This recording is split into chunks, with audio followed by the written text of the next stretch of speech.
നമ്മൾ ഇന്നിപ്പോൾ എത്തിയിരിക്കുന്നത് പറയുന്നത് നമ്മുടെ നെറ്റ് സീറോ കാർബൺ ശില്പശാല എന്നുള്ളതാണ്. അപ്പോൾ ശ്രദ്ധിക്കുക, കാർബൺ എന്ന വാക്ക് നമുക്ക് പരിചിതമാണ് അല്ലേ? സാമാന്യവാദികൾ എന്ന് പറഞ്ഞാൽ പ്രായമുള്ളവരോട് ചോദിച്ചു കഴിഞ്ഞാൽ കാർബൺ ഡൈ ഓക്സൈഡിനെ കുറിച്ച് അവർക്കുള്ള ഓർമ്മ എന്ന് പറയുന്നത് സോഡയുടെ കാര്യത്തിലായിരിക്കും. അതുകൊണ്ട് ഗ്യാസ് ഓർമ്മ കിട്ടി എന്ന രീതിയിലാണ് കാർബൺ ഡൈ ഓക്സൈഡ് എന്ന് പറയുന്നത്. ഇനി കാർബൺ പേപ്പറിനെ സംബന്ധിച്ചുള്ളത് ചിലപ്പോൾ മനസ്സിലേക്ക് വരും. പക്ഷേ നമ്മുടെ ഒരു കൊച്ചു കുഞ്ഞു വരെ ഇന്ന് ഇവിടെ എത്തിയിട്ടുണ്ട്. ആ കുഞ്ഞടക്കമുള്ള വരും തലമുറയ്ക്ക് വേണ്ടിയുള്ള ഒരു വലിയ ദൗത്യത്തിലാണ് നമ്മൾ ഇന്ന് ചെയ്യാനായിട്ട് പോകുന്നത്. മറ്റൊന്നുമല്ല, നമുക്കറിയാം ഇന്ന് ശില്പശാലയിൽ ഇരിക്കുമ്പോൾ ഒരുപക്ഷെ നാളെ ഈ നാടിനു വേണ്ടിയുള്ള ഒരു വലിയ കർമ്മത്തിൻ്റെ തുടക്കം അതിൻ്റെ ഭാഗമാകാനായിട്ട് നമുക്ക് സാധിക്കും എന്ന് പറയുന്നത് വലിയൊരു ഭാഗ്യമാണ്.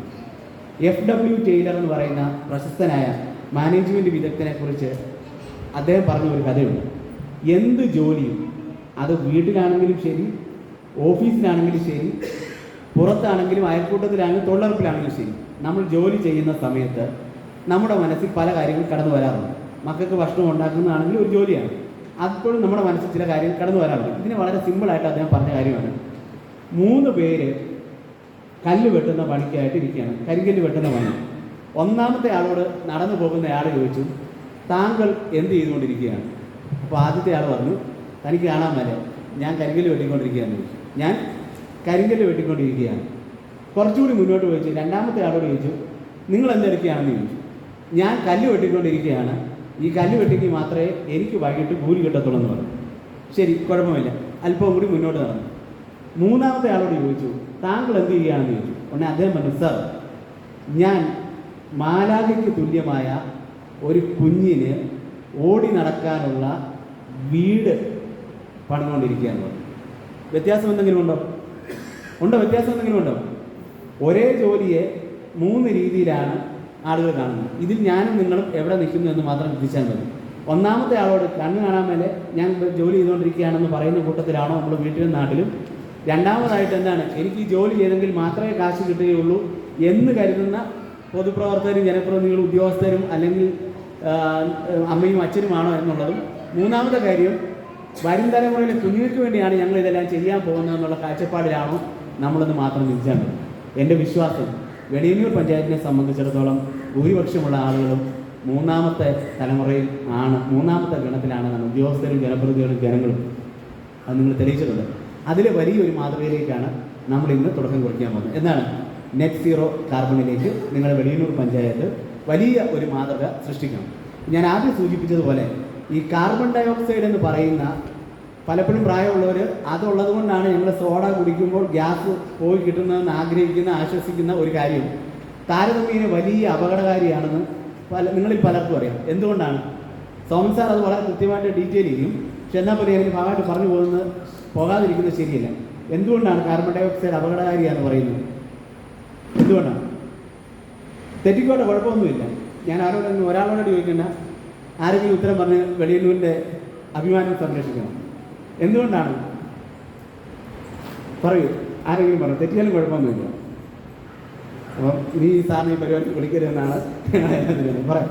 എന്താണ് കാർബൺ ഡൈ ഓക്സൈഡ് പ്രശ്നം? ശരി, ഞാനത് പറയുമ്പോൾ നമ്മൾ വേണം പറയുന്നു. പറഞ്ഞു, ആരെങ്കിലും എന്ന് പറഞ്ഞു. നിങ്ങൾക്കറിയാം, തെറ്റിയാലൊന്നും കുഴപ്പമില്ലെന്നേ. നമ്മളിപ്പോൾ ശില്പശാല എന്ന് പറഞ്ഞാൽ എന്താണ്? പ്രസംഗം കേട്ടേച്ച് പോവുക എന്നുള്ളതല്ല, വർക്ക്ഷോപ്പാണ്. ഇതിനൊരു റിസൾട്ട് ഉണ്ടാവണം. എന്താണ് കാർബൺ ഡൈ ഓക്സൈഡിൻ്റെ പ്രശ്നം? അല്ലെ എന്തുകൊണ്ടാണ് അപകടകാരിയാണെന്ന് പറയാൻ കാരണം? പറഞ്ഞു, തെറ്റിക്കോട്ടെ, കുഴപ്പമൊന്നുമില്ല. ദോഷകരമായിട്ടുള്ള കാര്യമാണ് എന്ന് പറഞ്ഞു അല്ലേ? ചിലർ നമ്മൾ ത്യാഗം പറയുകയല്ലേ, ഇരിപ്പതാണ് 10-100 വർഷം എൻ്റെ തലയ്ക്ക് തിരിക്കുമെന്ന് പറയും അല്ലേ? അതുപോലെ ഇരിപ്പതായിട്ടുള്ള ഒരു കാര്യമാണ് ഈ കാർബൺ ഡൈ ഓക്സൈഡ് എന്ന് പറയുന്നത്.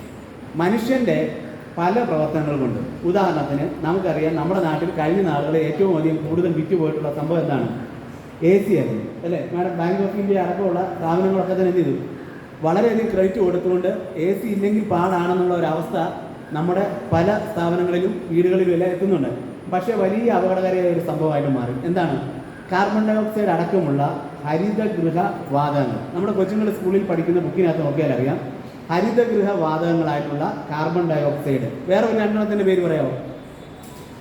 വേറെ ഏതെങ്കിലും 2 പേരുകൂടി പറഞ്ഞാൽ ഞാൻ പറയും വെളിയിൽ എന്ന എല്ലാവർക്കും ഉണ്ട്. എന്താണ്? 2 ഹരിതഗൃഹ വാതകങ്ങൾ കൂടി. അറിയാം, നിങ്ങൾക്കറിയാം തെറ്റുമെന്ന് ഓർത്ത് പറയാതിരിക്കുന്നു. ശരി, പറഞ്ഞോ. മീതൈ, പിന്നെ ഒരെണ്ണം കൂടി. ഒരെണ്ണം കൂടി എന്ന് പറഞ്ഞു. അറിയാം തെറ്റിയ nitrous oxide. Okay, very good. പ്രത്യേകം കേട്ടോ, സമ്മാനം കൊടുക്കണം. അപ്പോൾ ഇത്തരം ഹരിതഗൃഹവാതകങ്ങൾ നമ്മുടെ മനുഷ്യൻ്റെ പ്രവർത്തന ഫലമായിട്ടുണ്ടാകുന്നു. നിങ്ങൾക്കറിയാം ദേശാടനക്കിളി കരയാറില്ല എന്ന സിനിമയ്ക്കകത്ത് പറയുന്ന പോലെ ഇപ്പോൾ പറയുന്നത് ദേശാടനക്കിളി വരാറില്ല എന്നുള്ളതാണ്. കാരണം എന്താ, നമ്മുടെ നാട്ടിൽ കൂടി മയിലുകൾ ഇറങ്ങി നടക്കുന്നത് നിങ്ങൾ കാണുന്നുണ്ട്. ഈ നാട്ടിൽ മയിൽ വല്ലതും വരാറുണ്ടായിരുന്നു? മയിൽ വരുന്നുണ്ട്. ചക്ക എന്തുണ്ടാകുന്നുണ്ട്? കാലമില്ലാത്ത കാലത്ത് ചക്ക കായ്ക്കുന്നു, മാങ്ങ കായ്ക്കുന്നു, ആവശ്യമുള്ളപ്പോൾ മാങ്ങയില്ല, ചക്കയില്ല, വെള്ളം പൊങ്ങുന്നു. ഒറ്റ മഴയിൽ എന്ത് ചെയ്യുന്നു? മണ്ണിടിച്ചിലുണ്ടാകുന്നു, ഉരുൾപൊട്ടലുണ്ടാകുന്നു, ജീവന് നാശമുണ്ടാകുന്നു, ഹാനിയുണ്ടാകുന്നു. ഇങ്ങനെ വലിയ വലിയ പ്രശ്നങ്ങൾ നമുക്കറിയാം. പല ദുരന്തങ്ങളുടെയും നടുക്കാണ് നമ്മളിത് ജീവിക്കുന്നത്. അപ്പോൾ ഈ ദുരന്ത കാലഘട്ടത്തിലേക്കാണ് നമ്മൾ വരും തലമുറയെ ഡൂംഡ് ജനറേഷൻ അഥവാ ശപിക്കപ്പെട്ട തലമുറ എന്ന രീതിയിൽ വളർത്തിയെടുക്കാനായിട്ട് ബാധ്യസ്ഥരായിട്ട് മാറിയിരിക്കുന്നു. അപ്പോൾ മനുഷ്യൻ്റെ ചില പ്രവർത്തനങ്ങൾ, മുഴുവൻ മനുഷ്യനല്ല ഉത്തരവാദി എങ്കിൽ പോലും ചില മനുഷ്യനിർമ്മിതമായിട്ടുള്ള ചില അപകടങ്ങളുണ്ട്. അതിൽ വളരെ പ്രധാനപ്പെട്ട ഒരു കാര്യമാണ് ഹരിതഗൃഹവാതകങ്ങളുടെ ഉൽപ്പാദനം വലിയ തോതിൽ ഉണ്ടായി എന്നുള്ളത്. അപ്പോൾ ഈ ഹരിതഗൃഹവാതകങ്ങൾ ഉൽപ്പാദിപ്പിക്കപ്പെടുമ്പോഴുള്ള വലിയ പ്രശ്നം എന്ന് പറയുന്നത്, ബഹുമാനപ്പെട്ട പ്രസിഡന്റ് പറഞ്ഞതുപോലെ കാലാവസ്ഥാ വ്യതിയാനം നമ്മുടെ നാട്ടിലുണ്ടായി. എന്താ കാലാവസ്ഥാ വ്യതിയാനം? ജൂണിൽ പെയ്യേണ്ട മഴ എപ്പോൾ പെയ്യാൻ തുടങ്ങി? ജൂലൈയിലും ഓഗസ്റ്റിലും സെപ്റ്റംബറിലുമായിട്ട്. ഓഗസ്റ്റിൽ രണ്ടാമത്തെ ആഴ്ച എന്ന് പറയുന്നത് നമ്മൾ വലിയ ഭയപ്പാടോടുകൂടിയാണ് കണ്ടുകൊണ്ടിരിക്കുന്നത് പലപ്പോഴും, അല്ലേ? കുറഞ്ഞ സമയത്ത് കൂടുതൽ മഴ നമ്മുടെ നാട്ടിലേക്ക് പെയ്യാനായിട്ട് തുടങ്ങി. 2-3 ദിവസം പെയ്യേണ്ട മഴ ഒറ്റ മണിക്കൂറിനുള്ളിൽ നമ്മുടെ നാട്ടിൽ മഴ പെയ്യാൻ തുടങ്ങി. എന്തുകൊണ്ടാണ്? കാലാവസ്ഥാ വ്യതിയാനമുണ്ട്. ഈ കാലാവസ്ഥാ വ്യതിയാനത്തിൻ്റെ ഫലമാണ് അറബിക്കടൽ വല്ലാതെ ചൂട് പിടിക്കുകയും ആ ചൂടിൻ്റെ ഫലമായിട്ട് മേഘങ്ങൾ വളരെ കട്ടിയുള്ളതാവുകയും ആ കട്ടിയുള്ള മേഘങ്ങളിൽ സംഭരണശേഷി കൂടുകയും അതിൻ്റെ ഫലമായിട്ട് വലിയ രീതിയിൽ അതിനകത്ത് ജലാംശം ഉണ്ടാവുകയും മഴ വലിയ കട്ടിക്ക് വരികയും ചെയ്യും. അപ്പോൾ ഇങ്ങനെയുള്ള കാലാവസ്ഥാ വ്യതിയാനത്തിനും കാരണമായിരിക്കുന്നതിലെ ഒരു ഘടകം എന്ന് പറയുന്നത് നമ്മുടെ ഹരിതഗൃഹ വാതകങ്ങൾ, കാർബൺ ഡൈ ഓക്സൈഡ് അടക്കമുള്ള വാതകങ്ങൾ നമ്മുടെ മനുഷ്യൻ്റെ പ്രവർത്തന ഫലമായിട്ട് കൂടുതലായിട്ട് ഉൽപ്പാദിപ്പിക്കപ്പെടുന്നതാണ്. അപ്പോൾ ഈ ഹരിതഗൃഹവാതകങ്ങളിൽ കാർബൺ ഡൈ ഓക്സൈഡ് എന്ന് പറയുന്നത് അതിൻ്റെ കെടുതി അന്തരീക്ഷത്തിൽ 100 തൊട്ട് 300 വർഷം വരെ നിലനിൽക്കും. അപ്പോൾ ഇതിനെ നമുക്ക് കുറയ്ക്കേണ്ടതുണ്ടോ? കുറയ്ക്കേണ്ടതുണ്ട്. അപ്പോൾ നമ്മുടെ വീട്ടിൽ, നമ്മുടെ നാട്ടിൽ, നമ്മുടെ ഓഫീസിൽ, നമ്മുടെ പ്രവർത്തന ഫലമായിട്ട് ഏതൊക്കെ രീതിയിലാണ് കാർബൺ ഡൈ ഓക്സൈഡ് ഉൽപ്പാദിപ്പിക്കപ്പെടുന്നതെന്നും അതിനെ എങ്ങനെയൊക്കെ കുറയ്ക്കാം എന്നുള്ളതുമാണ് നമ്മുടെ ശില്പശാലയിൽ ഇന്ന് നമ്മൾ ചിന്തിക്കാൻ പോകുന്നത്. അപ്പോൾ അതിൻ്റെ ഫലമായിട്ട് നമ്മുടെ അംഗനവാടികളിൽ സോളാർ പദ്ധതി, സോമൻ സാർ അത് വിശദീകരിച്ച് പറയും, വലിയ മാതൃകാപരമായിട്ടുള്ളൊരു തുടക്കമാണ്. നമുക്ക് സാധിക്കുന്നിടത്തോളം നമ്മുടെ വീടുകളിലേക്ക് സോളാർ മാത്രമല്ല, ഏതാണ് ഈ ഫോസിൽ ഇന്ധനങ്ങളായിട്ടുള്ള വിറകടക്കമുള്ള ഇന്ധനങ്ങളുടെ ഇന്ധനങ്ങളുടെ ഉപയോഗക്ഷമതയും ഉപഭോഗവും കുറച്ചുകൊണ്ട് നമുക്ക് എന്ത് ചെയ്യണം? നെറ്റ് സീറോ കാർബണിലേക്ക് പോകാനായിട്ട് നമുക്ക് സാധിക്കണം. അതുപോലെ തന്നെ കാർബൺ ഡൈ ഓക്സൈഡിനെ ആഗിരണം ചെയ്യുന്ന മരങ്ങൾ ധാരാളമായിട്ട് നമ്മുടെ വീടിലും പൊതുയിടങ്ങളിലും വെച്ച് പിടിപ്പിക്കണം, വേണ്ട എവിടെയും വരും. അതുപോലെ തന്നെ നമ്മുടെ ജലാശയങ്ങൾ ശുദ്ധമാക്കിയിടണം. കാരണം എന്താണ്, ഈ കാർബൺ ഫിക്സിങ്ങിൻ്റെ ഭാഗമായിട്ടുള്ള പ്രവർത്തനങ്ങൾ നമ്മൾ ഊർജ്ജപ്പെടുന്നതിൻ്റെ ഭാഗമായിട്ട് നമുക്ക് കുറയ്ക്കാൻ സാധിക്കണം. അപ്പോൾ ഇത്തരം ചില കാര്യങ്ങളാണ് വരും ദിവസങ്ങളിൽ നമ്മൾ ഏറ്റെടുക്കേണ്ടത്. യാതൊരു സംശയവും വേണ്ട, മലയാളികളെ സംബന്ധിച്ചിടത്തോളം വലിയ കമ്മ്യൂണിറ്റി അവയർനെസ് ഉള്ള, പൊതുബോധമുള്ള ആളുകളാണ് നമുക്കറിയാം. 1957 സർക്കാരിൻ്റെ കാലത്ത് ഭൂപരിഷ്കരണ നിയമം നടപ്പിലാക്കുന്നതിനും ജന്മി കുടിയാൻ ബന്ധങ്ങളിൽ മാറ്റങ്ങൾ വരുത്തുന്നതിനും നമുക്ക് വിത്തുവാകാൻ സാധിച്ചു. ഇന്ത്യയിലൊട്ടാകെ അത് മാതൃകയാക്കാനായിട്ട് നമുക്ക് സാധിച്ചു.